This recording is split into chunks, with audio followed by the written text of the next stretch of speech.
नमस्कार दोस्तों, आप सबका स्वागत है आप सबके अपने YouTube channel dream success academy में। दोस्तों आज हम बात करेंगे बिहार दरोगा और बिहार पुलिस कांस्टेबल के लिए स्पेशल प्रैक्टिस सेट की, जिसमें कि हम प्रैक्टिस सेट 1 को आज हम कवर करेंगे। दोस्तों अब बता दूं कि जो ये प्रैक्टिस सेट है ये खान सर के द्वारा प्रकाशित किया गया प्रैक्टिस सेट है, जिसमें एक बहुत ही महत्वपूर्ण क्वेश्चन का संकलन किया गया है। तो चलिए क्वेश्चन नंबर 1 देखेंगे। आशा करता हूँ दोस्तों आप सबको ये वीडियो काफ़ी पसंद आएगी। तो चलिए देखते हैं क्वेश्चन नंबर 1 को। ठीक है दोस्तों, क्वेश्चन नंबर 1 है कि निम्नलिखित में से विश्व का जो सबसे ऊंचा पठार है कौन सा है। ठीक है, क्या बताना है आपको, जो विश्व का सबसे ऊंचा पठार है कौन सा है। तो चलिए हम देखते हैं। विश्व का सबसे ऊंचा पठार जो है वो तिब्बत का पठार है। ठीक है, बाकी दक्कन का पठार कौन है, दक्कन का पठार जो है भारत में ही है।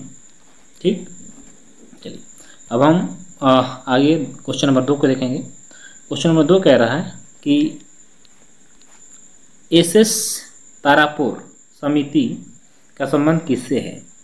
एसएस तारापुर समिति का संबंध किससे है, तो दोस्तों आपको बता दूं ये जो है बैंकिंग क्षेत्र से संबंधित है। अब ऑप्शन है औद्योगिक रुग्णता, ऑप्शन नंबर ए है। ऑप्शन नंबर बी है बैंकों की एनपीए की समस्या।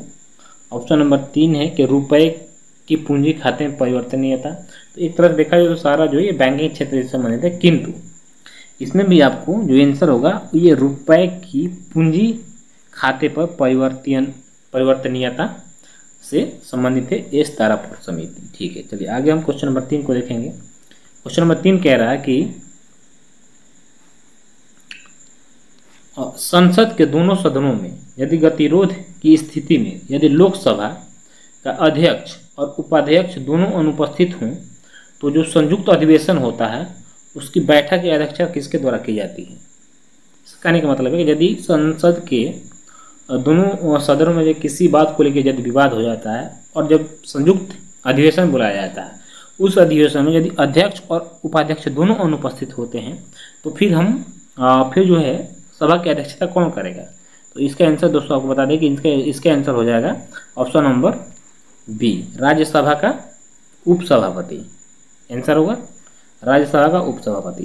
अब आप कहो कि राज्यसभा का सभापति क्यों नहीं होगा, क्योंकि सभापति के रहते उपसभापति कैसे करेगा अध्यक्षता। तो दोस्तों आपको बता दें कि जो राज्यसभा का सभापति होता है वो कौन होता है, भारत का उप राष्ट्रपति होता है। और उपराष्ट्रपति जो है वो संसद के किसी भी सदन का सदस्य नहीं होता, इसलिए वह अध्यक्षता नहीं करेगा। चलिए ठीक है, देखिए नोट में यहाँ पर दिया हुआ भी है कि राज्यसभा का सभापति जो कि उपराष्ट्रपति संयुक्त बैठक की अध्यक्षता नहीं करता है, क्योंकि वह संसद के किसी भी सदन का सदस्य नहीं होता है। चलिए अब क्वेश्चन नंबर हम 4 देखेंगे। क्वेश्चन नंबर 4 कह रहा है कि निम्नलिखित में कौन सा भारत में सबसे बड़ा कंटेनर बंदरगाह है। सबसे बड़ा आपको बताना है, सबसे बड़ा कंटेनर बंदरगाह कौन है। तो 4 का आंसर होगा option number C, Jawaharlal Nehru पत्तन। इसे हम आपको बताया है कि नहावा सेवा के नाम से भी जानते हैं, नहावा सेवा का भी नाम से नहावा सेवा बंदरगाह के नाम से भी जानते हैं, जो कि मुंबई बंदरगाह के लोड को कम करने के लिए इसका निर्माण किया गया। ठीक है, चलिए आगे हम क्वेश्चन नंबर 5 देखेंगे कि निम्नलिखित में कौन सा देश सार्क का सदस्य नहीं है। ठीक है, सार्क का सदस्य कौन सा देश नहीं है तो आपको बताना है। तो सबसे पहले जानेंगे कि सार्क की स्थापना कब हुई थी, सन 1985 ईस्वी में हुई थी। इसके कितने सदस्य देश हैं, इसके 8 सदस्य देश हैं। म्यांमार है सार्क का सदस्य नहीं है।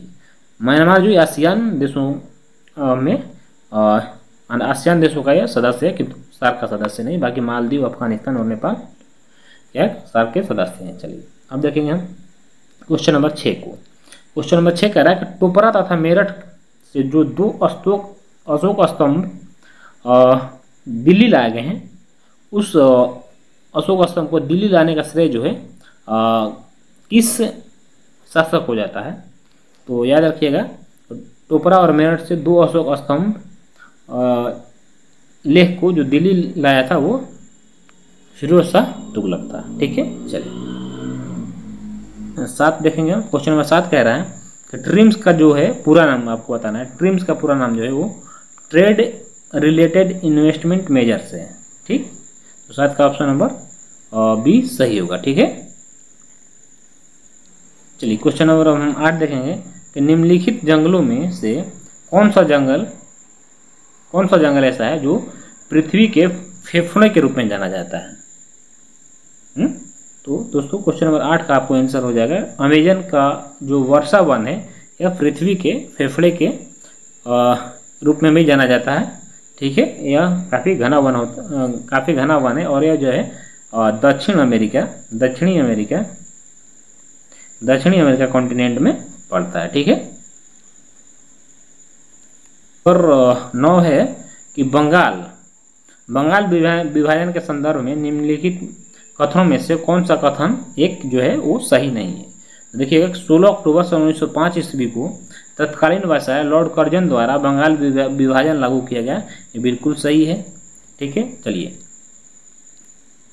कि बंगाल विभाजन के समय जो बंगाल का लेफ्टिनेंट गवर्नर था वह एंड्रू फ्रेजर था। जी बिल्कुल, एंड्रू फ्रेजर था उस समय। बंगाल विभाजन के फलस्वरूप जो स्वदेशी आंदोलन प्रारंभ हुआ, बिल्कुल सही है, ये भी बंगाल विभाजन के परिणाम स्वरूप ही हैं जो देश में स्वदेशी आंदोलन प्रारंभ हुआ जो कि 1905 ईस्वी में हुआ था। और ऑप्शन नंबर डी है 1912 में बंगाल विभाजन को रद्द कर दिया गया, ये गलत है क्योंकि 1911 ईस्वी में जो है बंगाल विभाजन को रद्द किया गया था। ठीक है, चलिए क्वेश्चन नंबर 10 है कि विचित्र नाटक किस सिख गुरु की आत्मकथा है। तो याद रखिएगा कि विचित्र नाटक जो है वो गुरु गोविंद सिंह की आत्मकथा है। ठीक है, अब क्वेश्चन नंबर 11 को हम देखेंगे।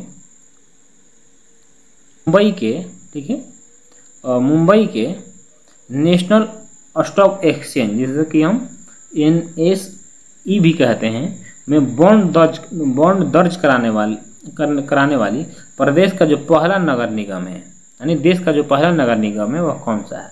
तो मुंबई का स्टॉक एक्सचेंज NSE में जो है बॉन्ड दर्ज कराने वाले देश का जो पहला नगर निगम है इंदौर नगर निगम। ठीक है, चलिए क्वेश्चन नंबर अब हम आगे और क्वेश्चन नंबर 12 को देखेंगे।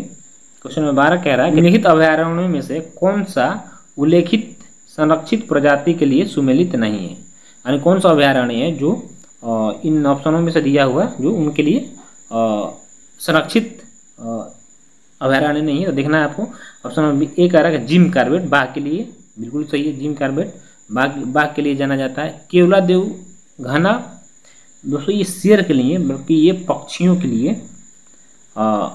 प्रसिद्ध है। तो केवलादेव घाना पक्षी अभयारण्य जो ये केवलादेव घाना पक्षी अभयारण्य जो है ये पक्षियों के लिए जाना जाता है, शेरों के लिए। बाकी काजीरंगा अभयारण्य जो एक सिंग वाले गैंडे के लिए जाना जाता है और यह कहाँ है, यह जो है असम राज्य में है। पेरियार जो है यह केरल में है और पेरियार अभयारण्य जो हाथी के लिए प्रसिद्ध है। ठीक है, भारत सरकार द्वारा निम्नलिखित में से किस बैंक की स्थापना संपूर्ण ग्रामीण वित्त व्यवस्था के समन्वयन के लिए एक शीर्ष संस्था के रूप में की गई, यानी कि संपूर्ण ग्रामीण वित्त व्यवस्था के लिए जिस बैंक की स्थापना की गई वह नाबार्ड बैंक है और इसकी स्थापना जो की गई है वह 1982 में की गई थी। ठीक है, चलिए उद्धव को हम देखें कि मत्स्य उत्पादन के लिए प्रसिद्ध क्षेत्र कौन सा डागर बैंक और ग्रेट फिशर बैंक, यह निम्नलिखित में से कहाँ स्थित है। तो 14 का आपको आंसर हो जाएगा ऑप्शन नंबर ए उत्तरी सागर में यह जो है स्थित है। चलिए स्वराज पार्टी के संदर्भ में निम्नलिखित में से कौन सा कथन असत्य है, आपको बताना है स्वराज पार्टी के संबंध में कौन सा कथन जो है वो असत्य है। ये है कि इस पार्टी की स्थापना मार्च 1923 ईस्वी में हुई थी। ठीक है, स्वराज पार्टी का स्थापना मार्च 1923 ईस्वी में हुई थी, बिल्कुल सही है। इसके संस्थापक सीआर दास व मोतीलाल नेहरू थे, बिल्कुल सही है। और केंद्रीय विधान परिषद में इस पार्टी के वल्लभ भाई पटेल जो थे, सरदार वल्लभ भाई पटेल अध्यक्ष पद पर निर्वाचित हुए थे, ये चीज़ गलत है। बाकी 1923 ईस्वी के केंद्रीय विधान परिषद में केंद्रीय विधान परिषद चुनाव में पार्टी को 101 निर्वाचित सीटों में से कितने 42 सीटों पर जीत प्राप्त हुई थी, ये भी सही है। तो जो इसमें से असत्य है ऑप्शन नंबर सी हो जाए, केंद्रीय विधान परिषद में सरदार वल्लभ भाई पटेल इसके अध्यक्ष नहीं। क्वेश्चन नंबर 16 है कि अल्लाह उदल का संबंध अल्लाह उदल का संबंध किस क्षेत्र से है। तो अल्लाह उदल का संबंध जो है वो महोबा जो कि यूपी में पड़ जाता है, यानी महोबा से है। ठीक है, चलिए दोस्तों, क्वेश्चन नंबर 17 हम देखेंगे कि कोरल लीफ महासागर का उष्णकटिबंधीय वर्षा क्यों कहा जाता है। यानी कोरल लीफ जो है उसको महासागर का उष्णकटिबंधीय वर्षा क्यों कहा जाता है। तो देखते हैं क्या है कि चूंकि कोरल रीफ मुख्य रूप से उष्णकटिबंधीय बेल्ट के पास है, नहीं, कोरल लीफ को प्रचुर मात्रा में बारिश की आवश्यकता होती है और उष्णकटिबंधीय बेल्ट की जलवायु की स्थिति में उसी स्थिति का अनुसरण करती है, ये भी गलत है। कोरल रीफ कई प्रजातियों और प्राणियों का समर्थन करता है और उस अर्थ में बहुत समृद्ध है, ये बिल्कुल सही है। यानी कोरल रीफ जो है महासागर का उष्णकटिबंधीय वर्षा वन इसलिए कहा जाता है क्योंकि यह कई प्राणियों और प्रजातियों का समृद्ध स्थान है। ठीक है, नंबर 18 का कि भारतीय संविधान के अंतर्गत निम्नलिखित में से किस अनुच्छेद के तहत संसद को राज्य सूची के विषय के संदर्भ में भी कानून बनाने की शक्ति मिली हुई है। ठीक है, तो अनुच्छेद आपको इसको 249 याद करना। 249 के तहत संसद को राज्य सूची के विषय पे भी कानून बनाने का अधिकार मिला हुआ है। ठीक है, चलिए दोस्तों क्वेश्चन नंबर 19 है कि फेमा, जो कि विषय हम विदेशी मुद्रा प्रबंधन अधिनियम भी कहते हैं, को लागू कब किया गया था। तो दोस्तों आपको बता दें कि फेमा को सन 2000 में लागू किया गया था। ठीक है, अब अंतिम क्वेश्चन है, क्वेश्चन 20 हम देखेंगे। क्वेश्चन नंबर 20 कह रहा है कि आइसोथर्म, ठीक है, किस रेखा कहलाती है। तो आप देखिएगा ऑप्शन नंबर ए है इसमें कि समान वर्षा वाले स्थान को जोड़ने वाली रेखा, यह तो समदाब रेखा कहलाती है क्या, या समदाब रेखा कहलाती है। वह रेखा जो मानचित्र की उन रेखाओं को मिलाती है जहाँ किसी निश्चित तत्व का मान बराबर होता है, नहीं। और इसका आंसर हो जाएगा कि मानचित्र पर समान तापमान